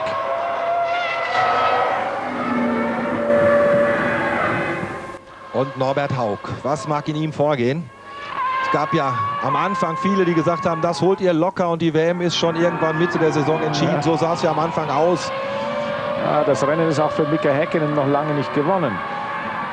Zusammengezählt wird am Schluss. Mika hat zwar in der Saison immer wieder gezeigt, und das haben wir hier während des ganzen Rennverlaufes auch gesehen, dass er Druck extrem gut standhalten kann, dass er blitzesauber am Limit zu Ende fahren kann. Aber die Zuverlässigkeit war zumindest bei McLaren Mercedes in der Vergangenheit durchaus ein Problem. Auf der anderen Seite haben wir oft genug das Thema angesprochen. Rein rechnerisch von der Wahrscheinlichkeit müsste auch ein Ferrari mal wieder kaputt gehen. Es gab nur einen technischen Ausfall beim Auftaktrennen in Melbourne. Und wenn Ferrari mit einem technischen Defekt durch diese Saison kommen sollte, bei Michael Schumachers Auto, soll heißen, wenn die letzten beiden Rennen sein Renner mit der Nummer 3 jeweils hält, dann wäre das ein Ferrari-Weltrekord. Denn die bis jetzt beste Leistung hatten sie in der Saison 67, als sie nur 2 technische... Lap 59 out of 67. Häkkinen pulling away from Schumacher now. Nearly 5.5 seconds is the gap. Ralf Schumacher in the Jordan has toured into the garage to retire with a bust left front disc brake, which would account for him going off and into the gravel. Mika Häkkinen looking very steady, obviously very calm and collected as he comes through to lap the Prost. And that's Olivier Panis, who is in 12th place. His teammate Jarno Trulli out of the race a long time ago. And here is Schumacher. And Damon Hill ahead of him. Damon's won a lot of races and knows how difficult it is if you're held up while you're in the lead of a race to be held up by back markers. Damon is about to be lapped. I would expect he would be very, very helpful. Jacques' been in the same boat too, obviously the reigning world champion, but Damon's probably got a few bad memories of his days fighting wheel to wheel with Michael Schumacher for the World Championship, but I'm not suggesting he would try anything untoward, but I'm sure he'd rather see Mikas coming through first than Michael. And that's exactly what he's going to see as Jacques Villeneuve, followed by Damon Hill, battling for that 8th position, go through. Here is Häkkinen. He's on his 60th lap now, getting very, very near the end of this crucial, this critical Luxembourg Grand Prix at the Nürburgring in Germany. Mika Häkkinen closing up on 9th place Damon Hill. Damon Hill can see ahead of him Villeneuve's Williams, but it's far enough away, as Martin has said, for Damon to move over and let the McLaren through as Michael Schumacher comes down to the Dunlop curve. The blue flag's waved. Yeah, so the first blue flag has been waved, so Damon's got 3 of those he's allowed to go past before he has to. I thought it was out of touch early, to be honest. In fact, it was a stationary blue, not a wave blue. As soon as they start waving those blues, you've got to pull over and let the leader through. So Damon going to be under pressure any moment now to do exactly that. And meantime, Schumacher ought to be making up a bit of time and distance, because it's getting very critical for Häkkinen. Damon moves over, yeah. There he was on the right. Beautiful place to do it, because Häkkinen nips through the chicane. Now we're going to see the same situation with Hill and Schumacher. Yes, Damon's smart. He knows the elegant way to do that, where they both lose the least amount of time. It's just to blend off the brakes a little bit into a slow corner like that. Fastest man on the track at the moment, David Coulthard in 3rd place, but he's over half a minute behind Michael Schumacher and is not going to be able to do anything about it. As we watch, this is clearly not for position, this overtaking manoeuvre. It's Hill allowing Häkkinen to go through to lap him. And that's allowed Michael Schumacher to close up half a second on Mika Häkkinen, but it's a full storm really, because he's still got to get past Damon Hill himself. And Häkkinen now is on his 61st lap, getting very, very close to the end of the Luxembourg Grand Prix. And if he wins, it will have been a magnificent victory. Yes, it's 4.4 seconds and 2 cars between the 2 championship contenders. So Mika, as you say, in a relatively comfortable position. So there's Häkkinen, there's Hill, who has been lapped. Michael Schumacher sails past the Minardi. Did you see Michael having to correct the car all the way into turn 8 there? I think that's been the story of his race. He's fighting his own car. He's had nothing left to go and take the fight to Häkkinen. Häkkinen's driven, in my view, the race of his life. He's answered a lot of questions whether he could take this kind of pressure, mentally, physically, whatever, and Häkkinen has been absolutely supreme.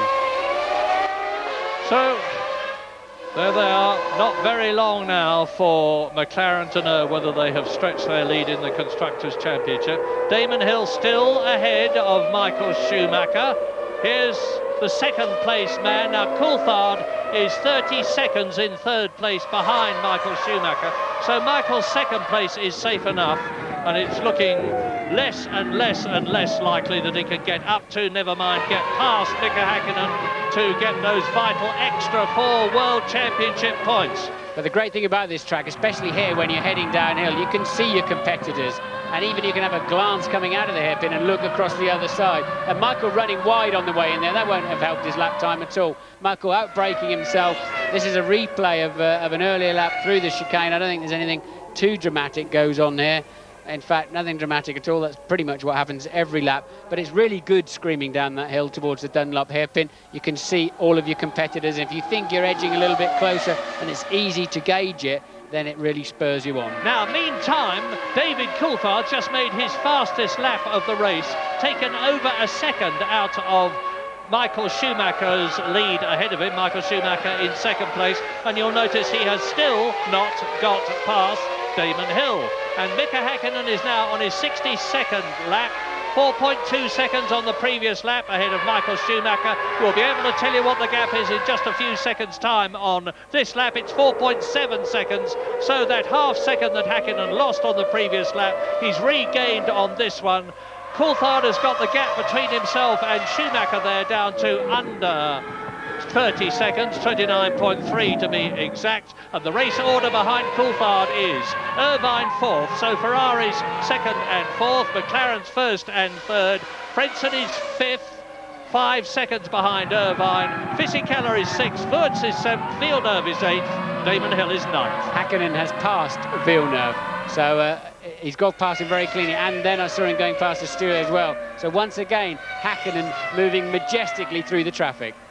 Now, Michael Schumacher has got to finish this race. If Mika Hakkinen won this race and Michael Schumacher did not finish, then Mika Hakkinen would be world champion. So Michael Schumacher has got to make it very clean when he goes past Damon Hill, assuming he does, because it doesn't look at the moment to me as though he's, yes, right up and goes through. Damon does exactly the same thing at exactly the same place to the second man Schumacher as he did to the first Hakkinen. Yes, but Michael was a lot further behind, and he had to, you could see he was hesitant. He didn't know if Damon was going to turn in or not, so it didn't really work out quite as neatly for Michael Schumacher, who is right there, 5.3 seconds behind, lap 64.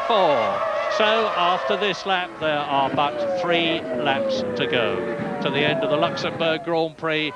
Race 15 in the 16 race World Championship, just the 16th and last race at Suzuka in Japan on November the 1st in 5 weeks' time. A long, long gap for everybody to sit and think about what they're going to do before they make that long, long trip to Japan.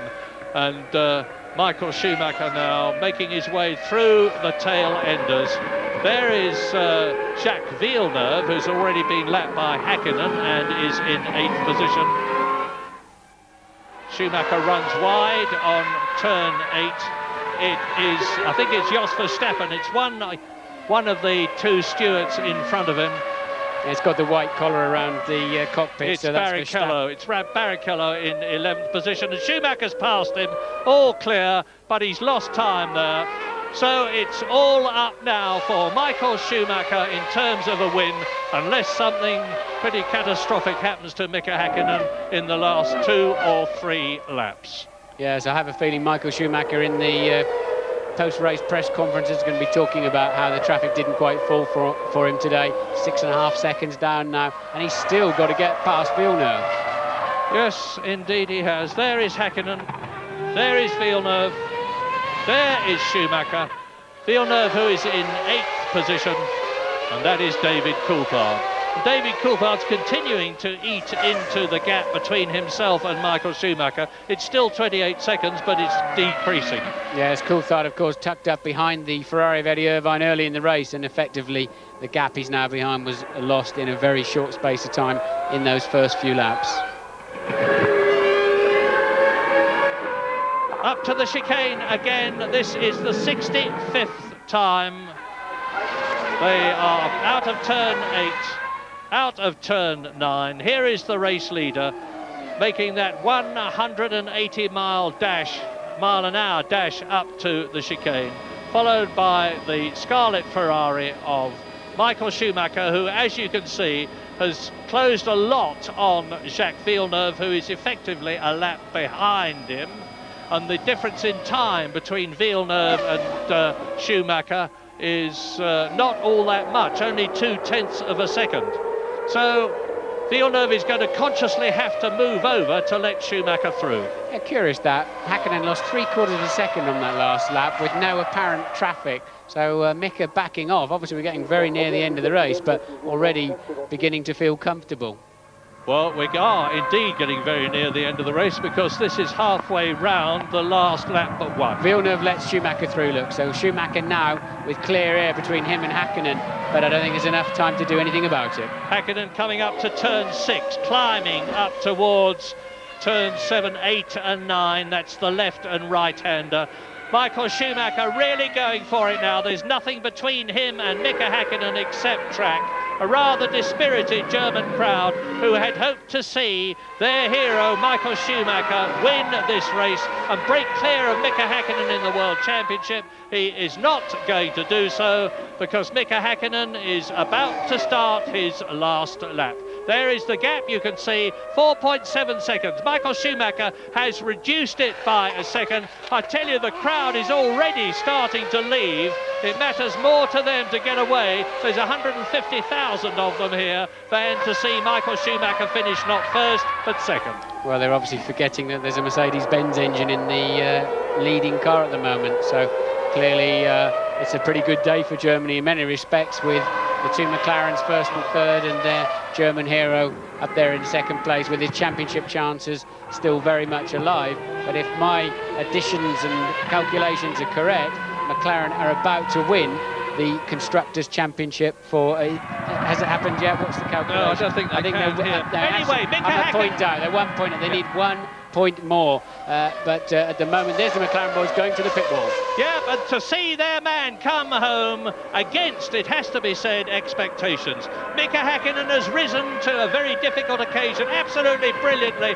Michael Schumacher is only going to be about 3 seconds behind him, but that is more than enough, because there is Häkkinen, there is Michael Schumacher, getting closer and closer all the time, but it's really all up for the German, and it's all to go for the Finn, Mika Häkkinen, into the chicane and out of the last corner, and Mika Häkkinen, McLaren Mercedes, is going to win, and indeed does win the Luxembourg Grand Prix, and he wins it by just 2.2 seconds from Michael Schumacher. An exultant Finn.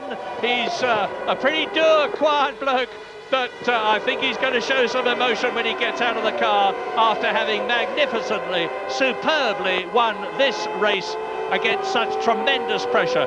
And of course, the psychological situation is reversed now, because Mika Häkkinen has got a 5-week gap with a 4-point lead over Michael Schumacher in the World Championship, and McLaren in a very strong position to win the Constructors' contest. Yes, and probably more importantly, is he can afford to finish second to Michael Schumacher in Japan and still win the championship by dint of fact of having more second places. So Häkkinen now definitely having the initiative, and with a drive like that, a lot of confidence. And let's remember, Suzuka in Japan, Bridgestone tyres, if they're not good there, they won't be good anywhere, and I suspect they'll have a very, very good compound. And today the strategies were the same.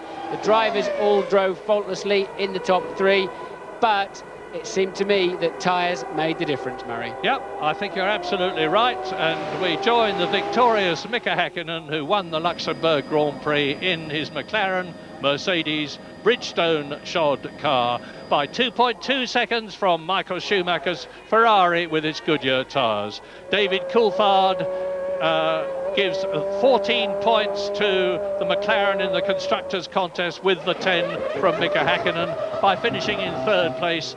The second Ferrari of Eddie Irvine in 4th position, having briefly led the race until he moved over to let Michael Schumacher through. Heinz-Harald Frentzen beats Villeneuve, his teammate, by finishing 5th in the Williams to give it 2 World Championship points. Giancarlo Fisichella beats his teammate Alexander Wurz, takes the last World Championship single point, 6th position. Wurz 7th, Villeneuve 8th, Damon Hill in 9th position. Sean Lacey 10th and Rubens Barrichello 11th, 2 laps down. Only the first 7 went the full race distance, and McLaren have now got 142 Constructors' Championship points compared with 127 for Ferrari.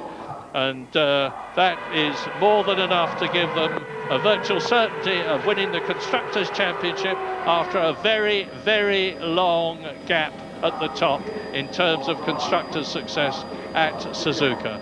Just for the record, after Alexander Wurz, Jacques Villeneuve lapped but finishes in 8th position. Damon Hill 9th, Alesi 10th, Barrichello 11th, 2 laps down. Panis, another bad race for him in the Prost, 12th, 2 laps down, ahead of Jos Verstappen, Stewart, Sarlo's Arrows, Nakano's Minardi. Takagi was 16th and the last finisher, 2 laps down in the Tyrrell. Non-finishers, Esteban Tuero is actually classified 11 laps down, and actual non-finishers, Ralf Schumacher in the Jordan, Johnny Herbert in the Sauber, Ricardo Rosset in the Tyrrell, Jarno Trulli in the Prost, Pedro Diniz in the Arrows, and a very disappointed, I have no doubt, Michael Schumacher comes into the Parc Fermé to mull over what happened. Well, McLaren still haven't quite won the Constructors' Championship. They need 1 point from the final race, and Ferrari would have to win and finish second with no McLaren point scoring to take that Constructors' Championship. So nothing is yet settled, Murray. It's great. It's going to the last race. Absolutely. Terrific. What do you think Michael Schumacher's going to say in the interview room? I reckon he's going to say... my tyres, Mika Häkkinen embracing Ron Dennis, 2 pretty unemotional chaps looking very, very happy indeed. Ron from the smile on his face, Mika Häkkinen's eyes crinkle up, and he gives the double fist salute. Well done, Mika. He's been, he must feel like a man liberated, because he's been having a very, very tough time since the last race in Italy, when he was so conclusively beaten by Michael Schumacher and Eddie Irvine, first and second in the Ferraris. And it's his birthday tomorrow. There's a nice birthday present for him, isn't it? Yep. Now let's go to a break, and you'll be back with us afterwards. Da ist der glücksstrahlende Sieger Mika Häkkinen und ein ganz seltenes Bild. Ron Dennis, der Teamchef, sonst immer ein bisschen zurückhaltend, ein bisschen cool, kommt da ins Parc Fermé, um sich zu bedanken bei seinem Fahrer. Und natürlich sind die Mechaniker da. Ja, Mika geht sofort zu den Mechanikern. Und was macht er jetzt? Jetzt geht er nochmal zurück zu seinem Auto und poliert den Stern, bedankt sich symbolisch bei Mercedes und damit halt beim ganzen McLaren-Mercedes-Team für diesen Sieg. Und Michael Schumacher, der zwar bei der Ehrenrunde seinen vielen, vielen Fans gewunken hat, geht aber natürlich sehr bedröppelt jetzt zur Siegerehrung. Wird am Rand stehen, neben 2 Silbernen, denn David Coulthard ist, wie gesagt, Dritter geworden. Irvine Vierter, Frentzen Fünfter, Fisichella Sechster. Ralf Schumacher ja leider nicht ins Ziel gekommen. Jetzt nochmal Zeitlupenstudien. Fehlerfreies Rennen von Mika Häkkinen, muss man ganz klar sagen. Absolut fehlerfrei, unter dem größten Druck, nicht einen Ausrutscher gehabt. Eddie Irvine überholt, was sicherlich riskant war und nicht einfach. Da gucken Sie nochmal. Freihändig vorbei an der Boxenmauer an den vielen Mechanikern. Und da sind mehr Mercedes als McLaren fahren. Also zumindest da ist der Heimvorteil genutzt worden von Norbert Hauck und Co. Und da haben wir ja. Es gab sogar ein paar ganz verrückte Journalisten, die haben geschrieben, seit er verheiratet ist, hat er nicht mehr so oft gewonnen, hat er weniger Punkte gewonnen. Also das ist natürlich absoluter Blödsinn. Ich meine, ein Autorennfahrer fährt so schnell, wie das Auto geht, sonst wäre er kein richtiger Autorennfahrer, ein Profi wie Häkkinen. Ganz im Gegenteil, wenn der verheiratet ist, hat er ein schönes, ein gutes Privatleben und das ist doch gut. Im letzten Jahr war es sein Geburtstag, als er hier fuhr. Am Tag vorher hatte er sich die Pole Position geholt. An seinem Geburtstag hatte ihm er ja damals einen silbernen Champagnerbecher geschenkt, in der Hoffnung, er könne da... It's a mighty hard, tough, demanding sport, Formula One. Like any race, only one man can win. It's right that Mika Häkkinen and Michael Schumacher, the 2 men who were dominating the World Championship by leading on 80 points each as this race started, should have fought each other for victory here in Germany for the Luxembourg Grand Prix. And it's right that they should both go to the last race of the year in Japan to decide the championship. So the 2 McLaren men, Mika Häkkinen the winner to the top step of the podium, Michael Schumacher to the second, David Coulthard to the third. Yes, and Mika now can afford to finish second to Michael in Japan and still win the championship. It's the Finnish national anthem.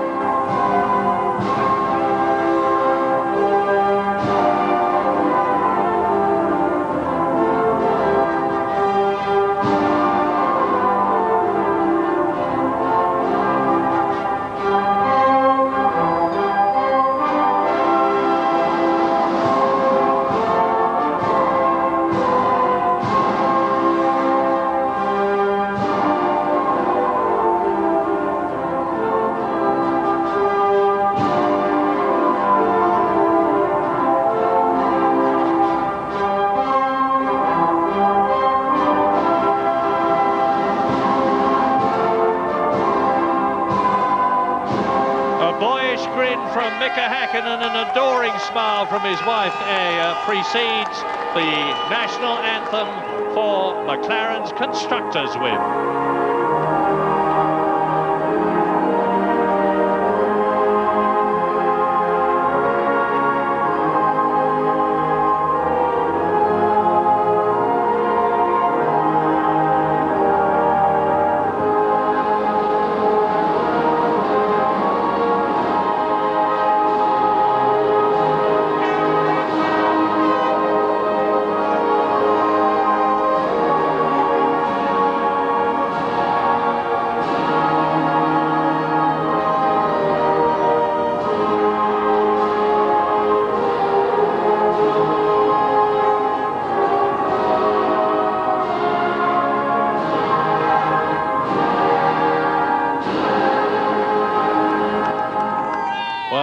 Delighted to say that Mika Häkkinen and McLaren have proved me wrong. I thought that Schumacher and Ferrari were more likely to get the job done here in Germany. They haven't, and it looks very, very good indeed for Mika Häkkinen for the World Championship and McLaren for the Constructors' Championship as we get ready for Japan. Yes, Michael Schumacher being looking very magnanimous but slightly unhappy about the whole thing, and I can understand that. He knows how tough it is. Let me explain something I said earlier. If Häkkinen follows him home and Schumacher wins, Häkkinen is second in Japan, then they'll be equal on points, but Häkkinen will have one more second place then to his credit. So now the pressure is very firmly on Michael Schumacher's shoulders, and he's got to hope something else. He's going to need Irvine to help him out now to win this World Championship. He's going to need Häkkinen to be third or worse. So David Coulthard takes his trophy. Mika Häkkinen takes the champagne. They all take the champagne. They're going to get drenched, but it's in a very good cause. Don't think, thank you, Murray. Thank you, Martin. I don't think they'll be drinking too much champagne around Germany.